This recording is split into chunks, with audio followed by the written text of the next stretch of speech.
अपने पसंदीदा मौजू पर शोज़ देखने के लिए लाइक और सब्सक्राइब करना ना भूलिएगा और बेल बटन पर क्लिक कीजिएगा। अस्सलाम वालेकुम नाजरीन हकाइक टीवी के साथ मैं हूँ आपकी होस्ट अमाइला सुल्तान। आज का प्रोग्राम हमारा सियाहत यानी कि टूरिज्म के हवाले से है। आज हमारे साथ दो टूर ऑपरेटर्स मौजूद हैं, शाजियान दिलीप साहिबा और साद सुभान। इनसे हम जानेंगे कि जैसे कि आप सब जानते हैं कि 2020 के लिए पाकिस्तान को इंटरनेशनल लेवल पर बेस्ट टूरिस्ट स्पॉट कंसीडर किया गया है, नॉमिनेट किया गया है। तो इनसे जानेंगे कि इस हवाले से पाकिस्तान को क्या क्या फवाइद पहुंच रहे हैं और पाकिस्तान में टूरिज्म कैसे प्रमोट हो रहा है।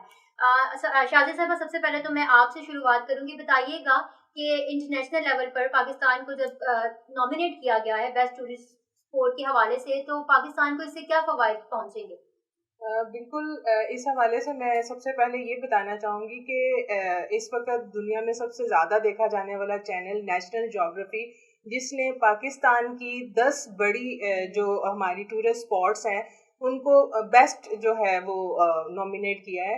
ये सबसे बड़ी बात है कि दुनिया में सबसे ज़्यादा देखे जाने वाला जो चैनल नेशनल ज्योग्राफी है, उनके जो बेस्ट जो ट्रैवलर हैं कौंडे नाश, उन्होंने पाकिस्तान की 10 ऐसी प्लेसेस हैं जिनके हम इंशाल्लाह आगे आप लोगों के साथ जो है वो डिस्कस करेंगे, आप लोगों को बताएंगे उन प्लेसेस के बारे में वन बाय वन, कि उन लोगों ने उसको टॉप 10 लिस्ट जो है वो पाकिस्तान की प्लेसेस को दिया है। और बहुत सारी जो है ऐसी प्लेसेस जिनको हम लोग अभी खुद एक्सप्लोर नहीं कर पाए। बहुत सारे पाकिस्तानी शायद वहां तक नहीं पहुंच पाए जिसको मतलब हम लोगों ने टॉप लिस्ट में इस बार रखा है। 2020 बहुत खूबसूरत साल स्टार्ट हुआ, बहुत सारे लोगों ने इसके बारे में बहुत सारी बातें की, लेकिन अनएक्सपेक्टेडली कोविड-19 ने बिल्कुल हमारे इस सारे ख्वाबों को धरा का धरा छोड़ दिया। क्योंकि एज ए टूरिज्म कंपनी और एज ए ट्रैवलर हम लोग इस बात पे बहुत ज़्यादा होपफुल थे और बहुत ज्यादा एम्बिशियस थे कि हम लोगों को इस वक्त पाकिस्तान अच्छा, यहाँ ये भी बताते चलिएगा कि कोरोना कोविड-19 की वजह से आपका जो बिजनेस है वो किस हद तक जो है वो इफेक्ट हुआ है? फुल 100% इफेक्ट हुआ, क्योंकि टूरिज्म तो बिल्कुल बंद हो गया, कहीं जा नहीं सके, कुछ भी नहीं। लेकिन ये था कि चूंकि 2020 पाकिस्तान के लिए बेस्ट टूरिज्म था पाकिस्तान दुनिया में, तो हम उससे अब पूरा फायदा उठाना चाहेंगे। जैसे ये अब सारा कुछ ओपन हुआ है, तो हम इस प्रोग्राम की तवज्जो से लोगों को उन सारी चीज़ों के साथ जो है, क्योंकि मेंटली डिप्रेशन लोगों को जरूर हुआ है, कोविड-19 के बहुत सारे इफेक्ट्स हैं, इकोनॉमिकली बहुत बेहतर होंगे, मेंटली बहुत डिस्टर्ब तो बहुत ज्यादा किया, जिस वजह से स्टूडेंट्स एक तो घर में हो गए, उन्हें नहीं निकल सकते, कारोबार लोगों के बंद हो चुके हुए थे, ना वो कहीं जा सकते थे। अभी जब से दोबारा हुआ है और जो जैसे कि अच्छा, ये जैसे लॉकडाउन खत्म हुआ है, तो आप लोग क्या देख रहे हैं कि किस तादाद में जो है लोग टूर्स के लिए निकल रहे हैं? ऑलमोस्ट अगर आप इस चीज को देखें तो 90 to 99% लोग सिर्फ इस वक्त टूरिज्म और मुख्तलिफ जगहों का दौरा कर रहे हैं। अच्छा। और इसमें आपका चाइना बॉर्डर से लेके कश्मीर की जगह तोली पीर, हाजी पीर, जो कि बाग से आप कह लें एक साइड पे कश्मीर का हिस्सा जो एंड आ रहा है वो तोली पीर है और दूसरी साइड से हाजी पीर है, जहाँ पर ये इंदिरा गांधी वगैरह का हेलीपैड वगैरह भी जब वो आई थी तो उस वक्त में वहाँ पर उतरा था। बहुत खूबसूरत जगह है, वो भी मोस्टली लोगों ने नहीं डिस्कवर किया था।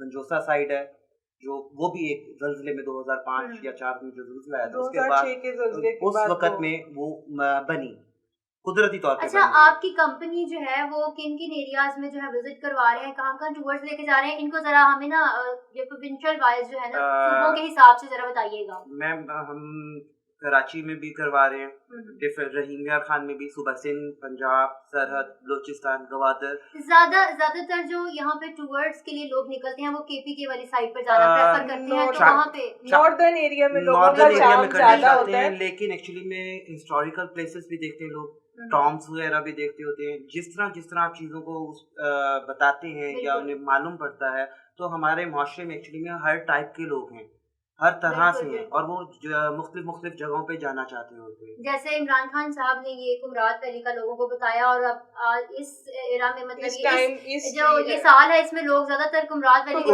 साइड पर जा।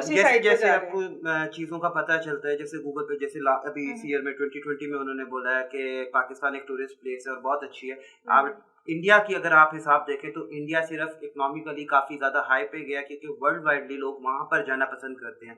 मेजॉरिटी में हमारे मुल्क में अल्लाह ने हमें ये चीज़ नवाजी है कि हमारे यहाँ पे हर किस्म का मौसम पाया जाता है, बिल्कुल हर तरह से। बिल्कुल। सेम इसी तरह इंडिया में भी वो चीज़ आती है, लेकिन हमारे कुछ पिछले अदवार की वजह से हालात ऐसे कू रहे कि टूरिज्म या कुछ वो टेररिज्म की वजह से भी ये, और काफी उसमें ज्यादा ज़्यादातर दूसरे कुछ साजिशें भी कह लें मुलव्विस बिल्कुल थी, जिस बिल्कुल वजह से नहीं हो सका। लेकिन हमारे मुल्क में बहुत सी जगहों पर आप जाएं, अमन, सुकून और बहुत सी चीज़ें आपको मिलती है और बहुत दुनिया की खूबसूरती मिलती है। बिल्कुल जैसे कि हाफ कश्मीर इंडिया वाली साइड पे, तो वैसे ही जन्नत का दूसरा हिस्सा हम लोगों की साइड पर भी है। बिल्कुल। और अगर वो आप जन्नत को करें जहाँ पे वादी नीलम आती है, और आप वादी नीलम से आगे वाली साइड पर अगर उस साइड पर निकलते हैं, बाग के एरिया में आते हैं, वहाँ से आप रावला कोट, मंजोसा और आगे तोली पीर, हाजी पीर और बॉर्डर तक जाते हैं, तो वहाँ पे आप शाज और इस तरह की चीज़ें आती होती हैं। अगर आप हमारा सिंध का एरिया ले लें तो उसमें भी बहुत सी ऐसी चीज़ें हैं, जैसे कि अभी लास्ट में एक टूर पे था, विजिट किया मैंने, जिसमें मैं कलंदर और टॉम साइट जो कवर अप की, वहाँ पे बोदला वाली सरकार हैं जो कि हज़रत शहबाज कलंदर के ही उसमें से आते हैं, और उनको एक्चुअली में एक हिस्ट्री उसमें भी आ रही है कि एक चरपट राजा थे, उन्होंने उन्हें कटवा के पकवा लिया था। अच्छा। तो हज़रत शहबाज कलंदर जो उस वक़्त में शहबाज कलंदर थे, उन्होंने उन्हें बुलाया, आवाज़ मारी कि बोदला किधर है? तो वो उस वक़्त उनका जिधर गोश्त का हिस्सा था वो जुड़ता चला गया और वो अच्छा। वहाँ पे आए।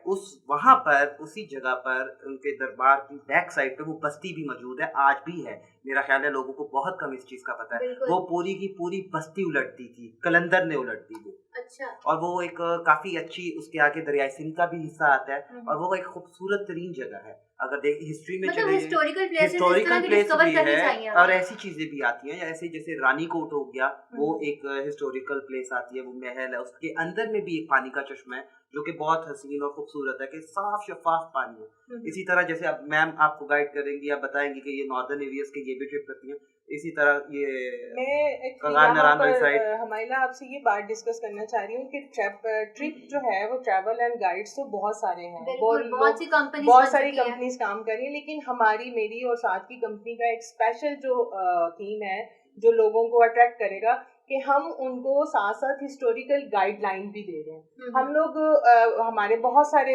टूरिस्ट गाइड जो हैं वो आंसू झील के पास जाते हैं, लेकिन उनको ये नहीं पता, हमारे बहुत सारे फैमिलीज भी जाते हैं, लेकिन आंसू झील जो हमारी नॉर्दर्न एरिया में है वो 1993 में हमारी एयर बेस ने जो है वो उसको फाइंड आउट किया था। वो किसी को पता ही नहीं थी कि ऊपर पहाड़ों में भी कोई झील है। तो ये सब चीजें जैसे अभी 2010 के गाइडेंस होना बहुत जरूरी है। लोगों को जब पता ही नहीं है, लोग चले जाते हैं लेकिन लोगों को बैकग्राउंड नहीं पता होता, वो एंजॉयमेंट नहीं कर पाते, वो अपनी आंखों से खूबसूरत साइट्स तो देखते हैं पर उनकी मेमोरीज में वो खूबसूरत साइट्स जो है वो बाकी नहीं रहती देर तक, जब तक आप उसकी सारी बैकग्राउंड और हिस्ट्री उसको नहीं बताते। इसी तरह टेक्सला में आप जो बुद्धा थे 3200 साल पहले की यूनिवर्सिटी है, जो ये बुद्धिस्ट के सबसे पुरानी यूनिवर्सिटी, वो भी पाकिस्तान में मौजूद है। यहाँ पर लोगों को मेजोरिटी में वो भी नहीं पता, जो कि सबसे पुरानी यूनिवर्सिटी कहलाई जाती है। 72,000 के करीब उनके शागिर्द वो दरख्त के पास में पढ़ाते थे, वो भी टेक्सला के अंदर 72,000 फॉलोअर्स वहीं पर यहाँ पर ही उसी दरख्त, वो दरख्त अभी भी आज मौजूद है। इसी तरह ये आप ख्योड़ा आपने अक्सर विजिट किया होगा, गए भी होंगे, लेकिन उसको ये नहीं पता कि वो दरियाफ्त किसने किया था। वो सिकंदर आजम जब आया और उसकी जो ये जंग हुई थी जेलन के उस वक्त में, उसके घोड़ों ने जमीन को चाटा। तो वहां से उसको मालूम पड़ा कि ये नमक के पहाड़ है, वहां से इसकी दरियाफ्त हुई। मेजॉरिटी में लोगों को इस चीज का इल्म नहीं है, जिनका इल्म नहीं होता। एक्चुअली में ये टूरिस्ट गाइड का या टूरिस्ट जो भी होता है, वो अगर टूरिस्ट को ये बकायदा इंफॉर्मेशन दे और उन्हें बकायदा एक एक चीज का बताए, तो ये जो टूरिस्ट होते हैं उनके लिए भी आगाही होती है, और बल्कि ये एक अच्छी चीज है कि आप बाहर बैरूने मुल्क से लोग आते हैं, अगर उनको हम बेसिक्स ही नहीं बताएंगे तो कैसे प्रमोट होगा? Definitely then why they don't came here. Pakistan के टूरिज्म का प्रॉब्लम ही ये है कि बेसिकली गवर्नमेंट टूरिज्म के ऊपर बिल्कुल काम नहीं कर रही। अब हमारे पास एक इतनी खूबसूरत वादी जो वादी सूंस केसर मौजूद है, बहुत सारे लोगों को तो इसका नाम नहीं पता होगा, डेफिनेटली मैं मतलब कह सकती हूँ कि नहीं पता होगा।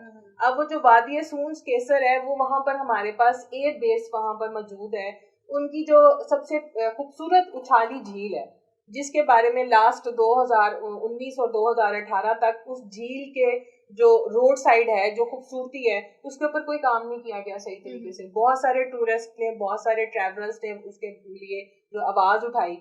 तो अब हमारा प्लान है कि हम उस तरफ टूर लेकर जाएं रिसेंटली, इसी मंथ के अंदर हम उधर लेके जा रहे हैं। तो तब पता चलेगा एग्जैक्टली वहाँ की क्या कंडीशन है। हम जाएंगे तो खुद से देखेंगे कि वो रोड बनी है या नहीं गवर्नमेंट बनी। का भी एक्चुअली टूरिज्म में काफी किरदार है, क्योंकि अगर वो हमारे डेवलप ना साथ करें चीजें, हमारे ना प्रोग्राम का टाइम खत्म हो जा रहा है। जी। नाज़रीन, हम यहीं से अपने प्रोग्राम को आगे बढ़ाएंगे, तो आपसे नेक्स्ट प्रोग्राम में फिर मुलाकात होती है और जो इनसे मजीद मालूमात लेंगे कि इनकी कंपनी किस तरह से काम कर रही है और गवर्नमेंट का इसमें कितना पार्ट हो सकता है। तो आज के लिए इजाजत दीजिए, अल्लाह हाफिज।